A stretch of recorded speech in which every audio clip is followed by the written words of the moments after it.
அனைவருக்கும் வணக்கம். நான் உங்கள் தோழி சுதாஸ்ரீ.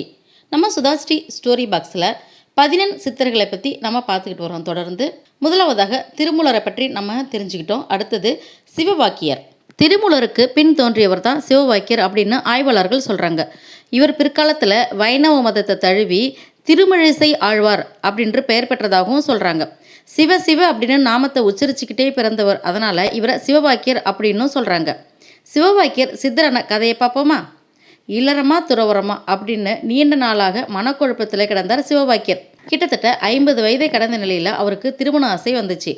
இருந்தாலும் முடிவெடுக்க முடியாமல் யாரை பின்பற்றுவது, யார்கிட்ட தன்னுடைய நிலையை பற்றி சொல்கிறது, விடை கிடைக்குமா அப்படின்ற மனபாரம் அழுத்துறதுனால தான் போக்கில் காசியை நோக்கி புறப்பட்டார். காசியில் சுற்றி தெரிஞ்சிட்டு இருந்தபோது செருப்பு தைக்கும் ஒருவர்கிட்ட அறிமுகமானார். அவர் சித்தர் அப்படிங்கிறதையும் தெரிஞ்சுக்கிட்டாரு சிவவாக்கியர்.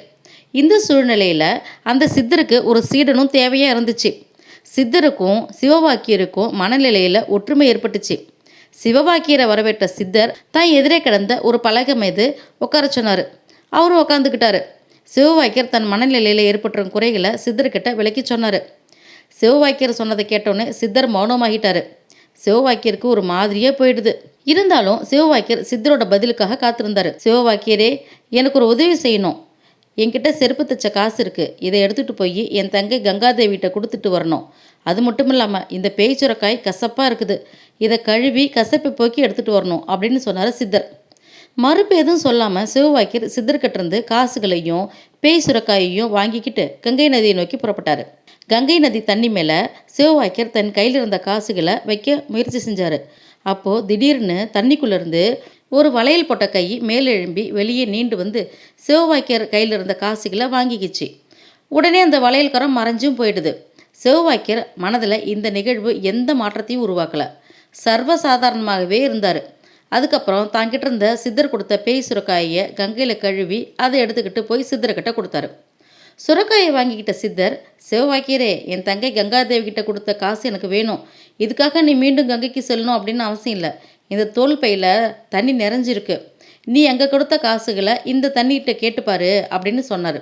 சிவவாக்கியரும் அதே மாதிரி கேட்டார். தோல் பையில் இருக்கிற தண்ணியிலிருந்து ஒரு வளையல்கரம் நீண்டு வந்து காசுகளை தந்துச்சு. சிவவாக்கியரும் வாங்கிக்கிட்டாரு. இந்த சம்பவமும் அவர் மனதில் ஆச்சரியத்தை ஏற்படுத்தலை.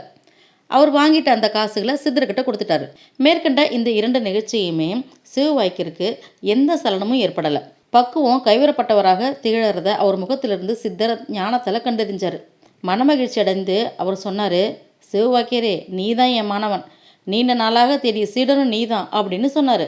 உடனடியாக தாங்கிட்டு இருந்த பேய் சுரக்காயையும் அது கூட கொஞ்சம் மணலையும் சிவவாக்கியர்கிட்ட கொடுத்தாரு. சிவவாக்கியரே, முதல்ல நீ இல்லற வாழ்க்கையில் ஈடுபடணும். அதனால் இந்த பேய் சுரக்காயையும் மணலையும் கலந்து உனக்கு உணவாக கொடுக்குறவ யாரோ அவ தான் உனக்கு மனைவியாகவும் தகுதி இருக்கிறவ அப்படின்னு காசி சித்தர் சொல்லிட்டாரு.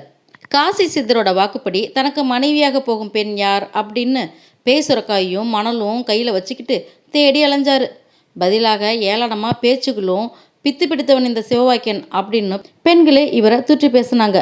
இவருக்கோ மனதில் சலிப்பும் விரக்தியும் ஏற்பட்டு வீதி வீதியாக அலைஞ்சு திரிஞ்சாரு. கடைசியாக குறையின மக்கள் வாழும் பகுதிக்கு போனார் சிவவாக்கியர்.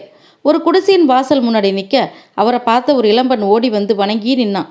வாசலில் நிறைய மூங்கில் கம்புகள் சாத்தப்பட்டும் பல மூங்கில்கள் பிளக்கப்பட்ட நிலையிலும் கிடந்துச்சு. அதை பார்த்தோன்னே சிவவாக்கியர் அந்த பெண்ணுக்கிட்ட, வீட்டில் யாரும் இல்லையா அப்படின்னு கேட்டார். உடனே அந்த குறைப்பெண், நீங்கள் யார், எதற்காக கேட்குறீங்க? என் பெற்றோர்கள்லாம் கூடை முடையிறதுக்காக மூங்கில் வெட்டுறதுக்காக காட்டுக்கு போயிருக்காங்க அப்படின்னு பதில் சொன்னான்.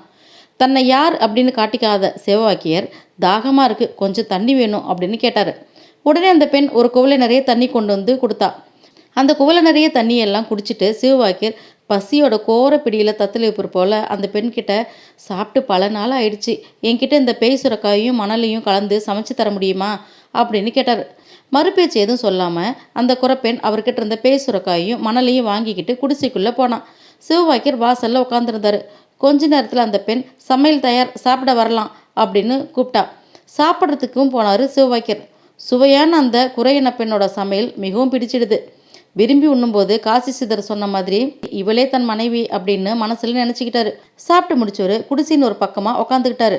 அப்போது மூங்கில் கட்டுகளை சுமந்தபடி அந்த பெண்ணோட பெற்றோர்கள் வந்தாங்க. கட்டுகளை வாசல் இறக்கி வச்சாங்க. அப்போது குடிசைக்குள்ளே இருக்கிற சிவவாக்கியரை பார்த்தாங்க. யார் இவர் அப்படின்னு தகச்சு போனாங்க. உடனே அந்த பெண் நடந்தது எல்லாத்தையும் சொல்லி முடிச்சா. அவளோட பெற்றோர்கள் மிகவும் மகிழ்ச்சியடைந்து சிவவாக்கியரை வணங்கினாங்க. உடனே சிவவாக்கியர், உங்கள் மகளோட சமையல் ரொம்ப சுவையாக இருந்துச்சு, நானும் நிறைவாக சாப்பிட்டேன், என் தவத்துக்கு இந்த பெண் ரொம்ப உதவியாக இருப்பா, நான் உங்கள் பெண்ணை திருமணம் செஞ்சுக்க விரும்புகிறேன் அப்படின்னு சொன்னார். அந்த பெண்ணோட பெற்றோர்கள் எதிர்பாராமல் இந்த சொல்லை கேட்டு அதிர்ச்சியில் எதுவும் பேச முடியாமல் நின்னாங்க.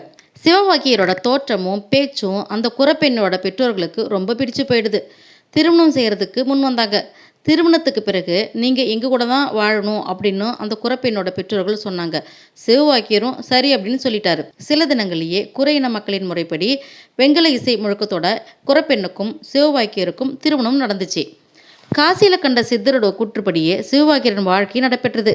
சிவவாக்கியரும் குறையின மக்களோட கூட்டத்தோட வாழ பழகிட்டாரு. தினமும் காட்டுக்கு போய் மூங்கில்கள் வெட்டுறதுக்கும் முறம் உடையறதுக்கும் சிவவாக்கியர் எல்லாவும் பழகிட்டாரு. ஒரு நாள் சிவவாக்கியர் காட்டில் மூங்கில்கள் வெட்டிட்டு இருந்தபோது ஒரு மூங்கில்ல வெட்டின பகுதியிலிருந்து தங்கத்தூள்கள் பொல பொலன்னு கொட்டுறதை பார்த்தாரு. திகைச்சு போய் அப்படியே நின்றுட்டாரு. அது மட்டும் இல்லாமல் அவருக்கு பயம் வேற சூழ்ந்துருச்சு. அந்த இடத்த விட்டு ஓடிடணும் அப்படின்னு நினைக்கும்போது அங்கே 4 இளம் வயதினர்கள் அங்கே வந்தாங்க. இருந்தாலும் சிவவாக்கியர் ஓடி வர்றதை பார்த்தாங்க. ஏன் எப்படி ஓடி வர்றீங்க அப்படின்னு அந்த 4 இளைஞர்களும் கேட்டாங்க. ஐயோ பயமாக இருக்குது, ஒரு மூங்கில் கழியை வெட்டினேன், அது உள்ளேருந்து கொல்லிபோதம் வருது அப்படின்னு சொன்னார் சிவவாக்கியர். இவர் சொன்னதை கேட்டோடனே அந்த 4 இளைஞர்களும் திடுக்கிட்டாலும் அதை காட்டுங்க அப்படின்னு சொன்னாங்க. சிவவாக்கியர் அவர்களை அழைச்சிட்டு போய் காண்பிச்சார். தங்க துகள்களோட குவியல் அப்படின்னு 4 பேரும் பார்த்து வேந்தாங்க. சிவவாக்கியர் கொல்லிபோதம் அப்படின்னு சொன்னதை நினச்சி அவங்க 4 பேரும் தங்களுக்குள்ளே சிரிச்சுக்கிட்டாங்க. உடனே அதை அவங்களே எடுத்துக்கணும் அப்படின்னு நினச்சி சிவவாக்கியரை ஓடிடு, இங்கே நிற்காத, இந்த கொல்லிபோதம் கொன்னுடும் அப்படின்னு சொல்லவும் சிவவாக்கியர் உடனடியாக தான் இடத்த நோக்கி வேகமாக போக ஆரம்பிச்சிட்டாரு. இளைஞர்கள் 4 பேரும் அந்த தங்கத்துகளோட குவியில் மூட்டையெல்லாம் கட்டினாங்க. இருள் சூழ்ந்து கொள்ள அந்த இடத்த விட்டு போக முடியாமலும் பசியெல்லாம் அவங்க வாடினாங்க. 2 பேர் தங்க மூட்டைகளுக்கு காவலாக இருந்தாங்க. மற்ற 2 பேரும் சாப்பாடு வாங்குறதுக்காக ஊருக்குள்ளே போனாங்க. சாப்பாடு வாங்குறதுக்காக ஊருக்கு போன 2 பேரும் முழு தங்க குவியல்களும் தாங்களே எடுத்துக்கணும் அப்படின்னு நினச்சி முடிவு செஞ்சாங்க. அதன்படியே வாங்கிய உணவில் விஷத்தை கலந்து காட்டில் இருக்கும் 2 பேரையும் சாப்பாடை வச்சு சாக அடிச்சுட்டு தாங்களே எடுத்துக்கணும் அப்படின்னு திட்டம் திட்டினாங்க. அதே மாதிரி விஷம் கலந்த உணவை காட்டுக்கும் கொண்டு போனாங்க. இவங்களை போலவே காட்டில் இருக்கிற தங்க மூட்டைக்கு காவலாக இருந்த அந்த 2 பேரும் இந்த தங்கம் முழுதையும் நம்ம 2 பேருமே எடுத்துக்கணும் அப்படின்னு முடிவு செஞ்சுருந்தாங்க. 4 பேருமே 2 பேராக பிரிஞ்சு சதி வேலையை பின்னிக்கிட்டாங்க. சாப்பாடு வாங்க போனவங்களும் வந்தாங்க. காட்டில் இருந்த 2 பேரும் சாப்பாடு சாப்பிட்றது மாதிரியே பாவலா காமிச்சு அந்த கிணத்துல தண்ணி இருக்கா பாருங்க அப்படின்னு உணவு வாங்க சென்றவங்கள பார்க்க சொன்னாங்க. இந்த 2 பேரோட சதி அறியாத அந்த 2 பேரும் கிணத்தை எட்டி பார்க்கும்போது அவங்க காலை பிடிச்சு மேலே தூக்கி கிணத்துக்குள்ளே தள்ளிட்டாங்க. 2 பேரும் கிணத்துக்குள்ளே மரணம் அடைஞ்சிட்டாங்க. மற்ற 2 பேரும் தங்கத்தை பங்கு போட்டுக்கொள்ளும் ஆசையில் விஷம் கலந்த உணவை சாப்பிட்டாங்க. கொஞ்ச நேரத்திலே மயங்கிய நிலையில் அவங்க 2 பேரும் இறந்துட்டாங்க. காலை நேரம் வழக்கம் போல் மூங்கில்கள் வெட்டுறதுக்காக சிவவாக்கியர் காட்டுக்குள்ளே வந்தாங்க. அந்த 4 இளைஞர்களும் பிணமாகிட்டதை பார்த்தாங்க. ஆஹா, இந்த 4 பேரையும் அந்த ஆட்கொல்லி பூதம் தான் கொன்று போட்டுருச்சு அப்படின்னு அந்த இடத்த விட்டு போனார் சிவவாக்கியர். சிவவாக்கியர் முற்றும் துறந்தவர், சித்தஞானி அப்படின்னு சித்தர் வரலாறு சொல்லுது. சிவவாக்கியருக்குரிய ஆட்கொல்லி. சிவவாக்கியர் ரொம்ப தவ வலிமை பெற்றவர். அதனால் கொங்கண சித்தரை பார்ப்பதும் பழகிறதும் தொடர்ந்து கொண்டே இருக்குமா. ஒரு முறை சிவவாக்கியர் கீரை பிடுங்கி கொண்டிருந்த போது கொங்கண சித்தர் வான்வெளியில் போயிட்டு இருந்தாராம். அப்போது அவர் சிவவாக்கியரை பார்த்து வானத்திலிருந்து இறங்கி கீழே வந்து கட்டிப்பிடித்து தழுவினார் அப்படின்னு சொல்லுவாங்க. இதன்படியே கொங்கண சித்தர் ஒரு நாள் சிவவாக்கியர் வீட்டுக்கு வந்தாங்க. அப்போது அவரோட மனைவி மட்டும் அங்கே இருந்தா. சிவவாக்கியர் காட்டுக்கு மூங்கில்கள் வெட்டுறதுக்காக போயிருக்கிறதா அந்த பெண் சொன்னான். ஏதேனோ இரும்பு துண்டு இருந்தால் கொண்டு வரும்படி கொங்கண சித்தர் சொல்ல அதே மாதிரி சிவவாக்கியர் மனைவியும் கொண்டு வந்து கொடுத்தா. உடனே இரும்பு துண்டுகளை தங்கத்துண்டுகளாக மாற்றி கொடுத்துட்டு மறைஞ்சு போயிட்டாரு. காட்டில் இருந்து திரும்பிய சிவவாக்கியர்கிட்ட தங்கத்துண்டுகளை காண்பிச்சு கொங்கண சித்தர் வந்துட்டு போனது பற்றியும் சொன்னான். தங்கத்துண்டுகளை பார்த்த சிவவாக்கியர் திடுக்கிட்டாரு. கொங்கண சித்தர் தன்னை சோதிக்கிறார் போலாம் அப்படின்னு நினச்சிக்கிட்டாரு. உடனே தன் மனைவியை அழைச்சிக்கிட்டு தங்கத்துண்டுகளை சுட்டி காட்டி, இது ஒரு ஆட்கொல்லி, இதனை கொண்டு போய் பாழடைந்த கிணத்துல போடு அப்படின்னு சொல்ல அந்த பெண்ணு கிணத்துல விட்டெறிஞ்சாலாம். ஒரு நாள் உச்சி வெயில் நேரம் சிவவாக்கியர் ஒரு பெரிய கல்பாறையில் சிறுநீர் கழிச்சிட்டு தன் மனைவியை அழைச்சிட்டு அங்கே தண்ணி ஊற்று அப்படின்னு சொன்னார். அந்த பெண்ணும் தண்ணி ஊற்ற அந்த கற்பாறையில் குப்பென்று புகை கிளம்பிச்சு.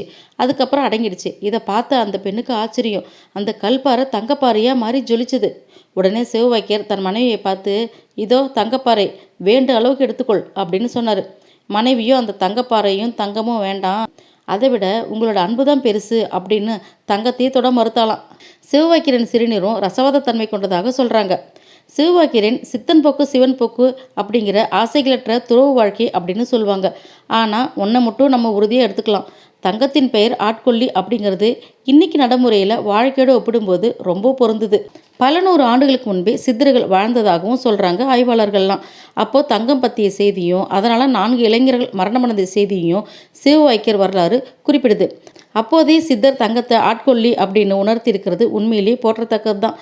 சிவவாக்கியரின் பாடல்களில் கடவுள் மறுப்பு கொள்கைகள் இருப்பதோடு இவர் முதல்ல நாத்திகராகவே இருந்தார் அப்படின்னும் சொல்கிறாங்க. நாடி பரீட்சை அப்படின்ற நூல் இவரால் தான் இயற்றப்பட்டது. உங்களுக்கு இந்த சிவவாக்கியரின் வரலாறு பிடிச்சிருந்தா சுதா ஸ்ரீ ஸ்டோரி பாக்ஸ்க்கு சப்ஸ்கிரைப் பண்ணுங்கள். வாழ்க தமிழ், வளர்க மனிதநேயம். நன்றி, வணக்கம்.